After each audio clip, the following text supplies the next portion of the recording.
Hi everyone, it's Danielle. Today's day 74 of my 100-day video challenge. I hope you all had a good day. I had a good day. I caught up with some friends. I had some laughs. I took care of some things. It's interesting. I actually faced some challenges that I was procrastinating because I had nervousness surrounding them. Those tasks, I just had a little bit of associated fear. And I finally said, like, Danielle, you're being ridiculous. You have to just face it and say, like, all right, here's the situation. How do I move forward? So, for example, after the divorce, I had a doctor appointment and I thought my insurance was still active, and I had a doctor appointment. And then I learned after the fact that my insurance was no longer active, and I got a monstrous bill.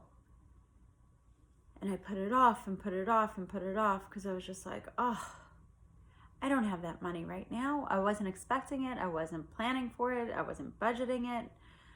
And I didn't want to deal with it. So I just put it off and put it off and put it off. And I said, this is ridiculous. I can't keep putting this off. So I called today and I explained the situation. And I said, look, it was due to timing. I thought I was covered. I found out after the fact I wasn't. What are my options? And the woman could not be more pleasant. She was so lovely. She understood. She's like, she empathized. She sympathized. I explained it really was an innocent mistake. Like, what are my options now moving forward? I mean, I have a bill. It's got to be paid. What are the options? So she actually said that she was going to look into any options if they were able to lower it. And if not, there's payment plans. And I'm going to deal with it.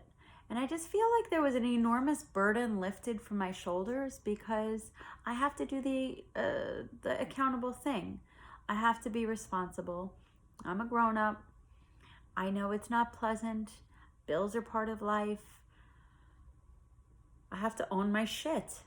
And part of being a good human being is owning your shit. That's owning your actions, owning the responsibility, owning the bills that you have to pay, and figuring it out.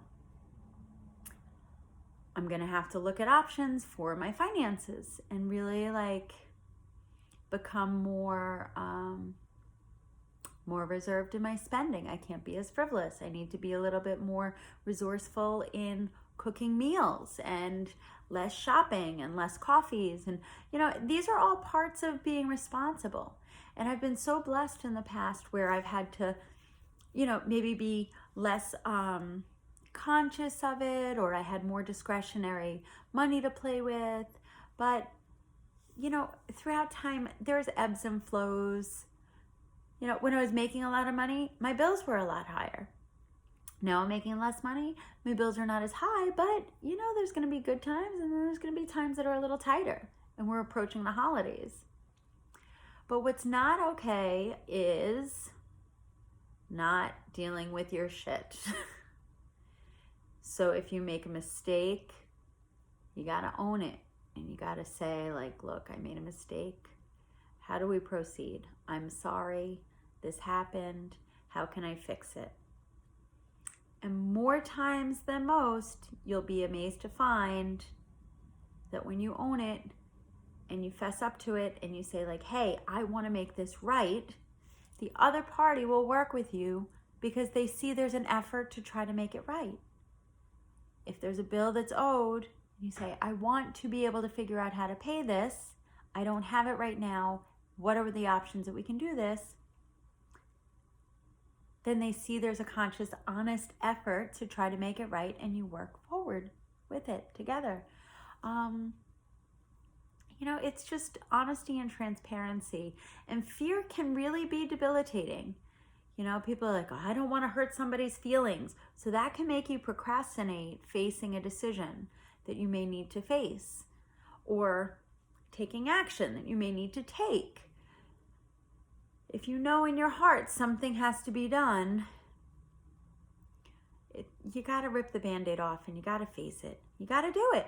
Otherwise, it's going to linger over you like a storm cloud. And it's just going to be like, do it, do it, do it, do it. It's going to haunt you until you finally have to just say like, okay, I'm going to do it. And it's only going to get worse the longer that you wait. So I do. I feel like there's an enormous weight lifted off of my shoulders.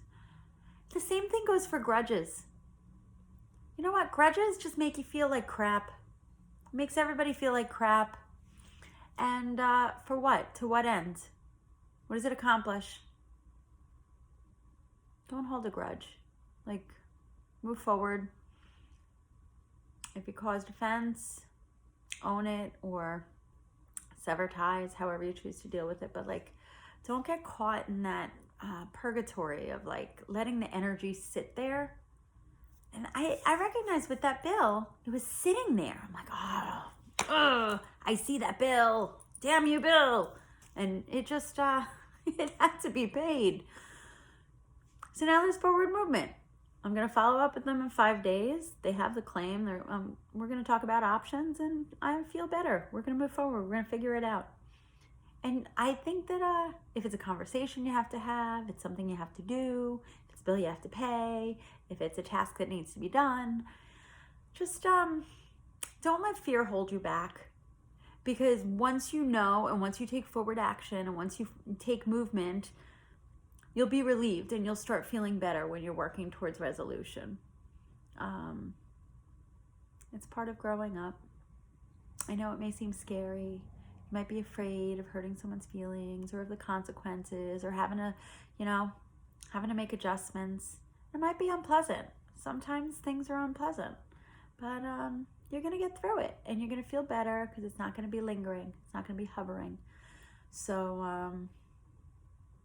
I don't know. That's my tip for today. If something's hovering and lingering and you're procrastinating because you don't want to face it, my advice to you, rip off the Band-Aid and own your shit.